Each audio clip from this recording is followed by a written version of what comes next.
যেভাবে বিকাশ ভবনে চাকরিহারাদের ওপর পুলিশি অত্যাচার হয়েছিল তার প্রতিবাদে এবার পথে নেমেছে বিজেপি। বিধাননগর কমিশনারেট অভিযান, সরাসরি সেই ছবি আমাদের প্রতিনিধি শিবাশিস মৌলিক এই মুহূর্তে আমাদের সঙ্গে রয়েছে, ছবি তুলে ধরবে। শিবাশিস। সুব্রত, দেখো শুরুতে তোমায় যে ছবি দেখাতে চাইবো, শ্যামল জানা যে ছবি তুলে ধরছেন, করুণাময়ী থেকে মিছিল শুরু হচ্ছে বিজেপি যুব মোর্চার নেতৃত্বে। এই মিছিল এগিয়ে চলেছে বিধাননগর সিটি কমিশনারেটের দিকে, বিধাননগরের সিপির অফিসের দিকে এগিয়ে যাচ্ছে এই মিছিল। এবং সেই মিছিলের পুরোভাগে রয়েছেন রাজ্য বিজেপি যুব সভাপতি ইন্দ্রনীল খাঁ, এছাড়াও বিধায়ক অনুপ সাহা উপস্থিত রয়েছেন। এবং বিজেপি যুব মোর্চার এই মিছিল নিয়ে তারা এগিয়ে যাচ্ছেন বিধাননগর সিটি কমিশনারেটের, বিধাননগর পুলিশ কমিশনারেটের যে দপ্তর, সেই দপ্তরের দিকে কিন্তু এগিয়ে যাচ্ছেন ইন্দ্রনীল খাঁ। তার হাতে প্ল্যাকার্ড রয়েছে বিকাশ ভবনে বীরপুরুষ, মালদা মুর্শিদাবাদে কাপুরুষ। অর্থাৎ বিকাশ ভবনে শিক্ষকদের ওপর, চাকরিহারাদের উপর যে পুলিশি নির্যাতনের ছবি দেখা গিয়েছে, তারই প্রতিবাদে রাজ্য বিজেপি যুব মোর্চার পক্ষ থেকে আজকের এই প্রতিবাদ মিছিল, ইন্দ্রনীল খাঁর নেতৃত্বে এই মিছিল কিন্তু এগিয়ে চলেছে। আমি সরাসরি যাওয়ার চেষ্টা করব, আপনারা কি বিধাননগর পুলিশ কমিশনারেটের দপ্তর অভিযান করছেন? দেখুন, আমাদের একটাই প্রশ্ন, এই পুলিশ দে আর অল পাবলিক সার্ভেন্ট, তারা আমাদের সাধারণ মানুষের করদাতাদের টাকায় তাদের বেতন হয়, তাদের তারা তৃণমূল কংগ্রেসের পার্টির ফান্ড থেকে তাদের ফান্ডিং হয় না, তাদের বেতন আসে না। কিন্তু তাদের কাজ চোরদেরকে ধরা, চোরদেরকে সুরক্ষা দেওয়া না। কিন্তু দুর্ভাগ্য, এই বিধাননগর পুলিশ কমিশনারেটের যেখানে নাকের ডগায়, তারা বিকাশ ভবনে যেখানে এই নিয়োগ দুর্নীতির আতুর ঘর ছিল, সেখানে যারা একদম টপমোস্ট অফিসিয়াল ছিল তাদেরকে বিধাননগর পুলিশ তাদেরকে সুরক্ষা দিত, তাদেরকে প্রোটেকশন দিত। আর যারা যোগ্য শিক্ষক শিক্ষিকারা আছেন তাদেরকে উপর এই বিধাননগর পুলিশ যাদেরকে তাদের উপর লাঠিচার্জ করছে কোন সাহসে? আজকে আমরা সবাই এসেছি, আমি কলকাতা থেকে, রাজুজিও দিল্লি থেকে সকালে পৌঁছেছেন, আমরা সকলে এসেছি অপারেশন সিঁদুরের সাফল্য, ইন্ডিয়ান আর্মিকে স্যালুট, ভারতবর্ষের প্রধানমন্ত্রীর হাত মজবুত করার আহ্বান নিয়ে তিরঙ্গা র্যালি শিলিগুড়িতে করার জন্য।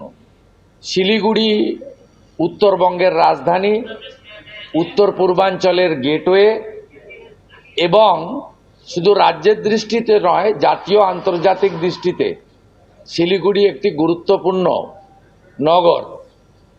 সেখানে বন্দে মাতরম, ভারত মাতা কি জয়, मोदी जी आगे बढ़ो हम तुम्हारी साथ है, इंडियन आर्मी जिंदाबाद, हिंदुस्तान जिंदाबाद, পাকিস্তানের ধ্বংস চাই, এই স্লোগানে মুখরিত হবে একটু পরে শিলিগুড়ির রাজপথ।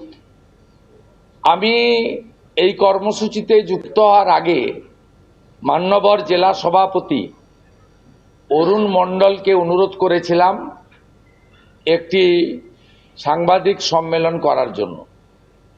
আমাদের পার্টি অফিসে ব্যবস্থা ছিল 3টের সময়, কিন্তু 2:50 থেকেই বিদ্যুৎ চলে যাওয়ায় আমি আর কারণ খুঁজতে চাই না, কারণ মুখ্যমন্ত্রী বলেন যে আমাদের রাজ্যে 1 সেকেন্ডও বিদ্যুৎ যায় না, উদ্বৃত্ত বিদ্যুৎ। সে কারণে আমরা হঠাৎ করে এই পাশেই একটি বেসরকারি আমাদের হোটেলে তার সভাগৃহে এই কর্মসূচি করতে বাধ্য হয়েছি। আমি সর্বভারতীয় যুব মোর্চার জেনারেল সেক্রেটারি, দার্জিলিংয়ের এমপি কলিগ রাজু বিস্তাকে ধন্যবাদ জানাবো একদিক থেকে নান্টু পাল, আমার কলিগ এমএলএ দুর্গা মুর্মুজি, আমার কলিগ এমএলএ শিক্ষক আনন্দময় বর্মন, শিখাদি আমাদের দিদি এবং শঙ্কর ঘোষ সহ সম্মানিত নেতৃবৃন্দ। আমি অনেক জেলার নেতারা আছেন, আর কারোর নাম বলছি না, সকলকে ধন্যবাদ। এখানে মুখ্যমন্ত্রী লাগাতার 3 দিন ধরে মিথ্যে কথার ফুলঝুরি ছড়িয়েছেন। সোমবার দিন তিনি কলকাতা থেকে তার নির্দিষ্ট কিছু বিজনেসম্যানদেরকে এখানে নিয়ে এসেছিলেন সেখানে শিল্প সম্মেলন বা বাণিজ্য সম্মেলনের নামে তিনি যা যা বলেছেন আপনারা দেখেছেন, একটি দিশাহীন কর্মসূচি। এবং আমি ধন্যবাদ জানাবো যে কয়েকটা ব্যবসায়ী সংগঠন কোচবিহার এবং অন্যান্য জায়গায় পৌরসভা, কর্পোরেশন, পঞ্চায়েতগুলোর জুলুমের কথা তুলে ধরেছেন। কেউ বলেছেন নাম পরিবর্তন করার জন্য আগে 2000 টাকা লাগতো, এখন 5 লাখ টাকা নেয়। কেউ বলেছেন আগে ট্রেড লাইসেন্সের জন্য 700 টাকা দিতে হতো, এখন 70,000 টাকা নেয়। কেউ বলেছেন মুখ্যমন্ত্রীকে যে ইলেকট্রিক বিল যা আপনি করে দিয়েছেন তাতে আমাদের এই ছোট ব্যবসা চলবে কি করে। মুখ্যমন্ত্রী বলেছেন ওগুলো রাখুন, শুনবো না, আপনাদের জন্য আমি অনেক করে দিয়েছি।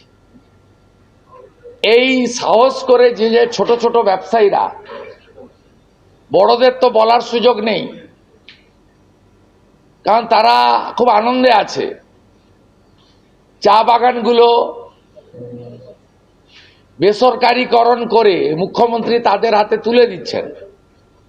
যেমন আগে সিপিএম শুরু করেছিল চাঁদমণির চা বাগান, হর্ষ নেওয়াটিয়াকে তুলে দিয়ে শুরু করেছিল চা বাগানের ধ্বংসের জয়যাত্রা বা শুভযাত্রা বা অশুভযাত্রা, যে যে ভাষায় তাকে বলতে পারেন। আজকে মুখ্যমন্ত্রী তো গেজেট নোটিফিকেশন করে 30% চা বাগানের, চালু চা বাগানের জমি তিনি তুলে দেওয়ার কথা বলেছেন হোটেল, রেস্টুরেন্ট, বার ইত্যাদি করার জন্য। আপনি যদি তরাই ডুয়ার্সের অপরূপ অরণ্য, এই অরণ্য সুন্দরী ডুয়ার্স এলাকায় 10 বছর আগে গিয়ে থাকেন, আর আজকে যদি চালসা, রাজাবাদ খাওয়া থেকে, লাটাগুড়ি থেকে আপনি যদি যান, দেখবেন কিভাবে কাঠগুলিকে পাচার করা হয়েছে কেটে কেটে, কিভাবে অবৈধ কাঠের কাঠ পাচারের চক্র চলছে। তৃণমূলের মণ্ডল সভাপতি চন্দন কাঠ পাচার করতে গিয়ে গ্রেপ্তার হয়েছে। শুধু চন্দন কাঠ নয়, বিষাক্ত সাপ, যার বিষ থেকে অনেক জীবনদায়ী ওষুধ তৈরি হয়, সেই সাপ থেকে শুরু করে বিরল প্রজাতির প্রাণীদের পাচার করতে গিয়েও তৃণমূলের মণ্ডল সভাপতি, নেতারা একাধিকবার গ্রেপ্তার হয়েছে। চা বাগানের অন্তত 10 থেকে 12,000 বা আরো বেশি শ্রমিক কেরালা এবং আসাম চলে গেছে। এবং চা বাগানের শ্রমিকদের দুর্দশার কথা বলে শেষ করা যাবে না। যেখানে 2023 সালে 19%, 20% করে বোনাস পেয়েছে, 24 সালে মাত্র 16% করে বোনাস দেওয়া হয়েছে। অর্থাৎ বোনাসের পরিমাণ তাদের কমিয়ে দেওয়া হয়েছে। চা বাগানে চা সুন্দরীর নামে যা হচ্ছে বা পাট্টার নামে, তাতে চা বাগানের শ্রমিকরা খুশি নয়।